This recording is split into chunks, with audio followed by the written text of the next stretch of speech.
thinking, but I don't have an answer. How come I'm still thinking? Let's pretend to fall asleep now.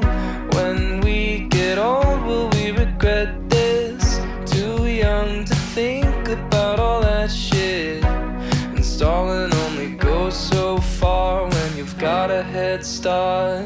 Cause we could stay at home or watch the sunset, but I can't help from asking, are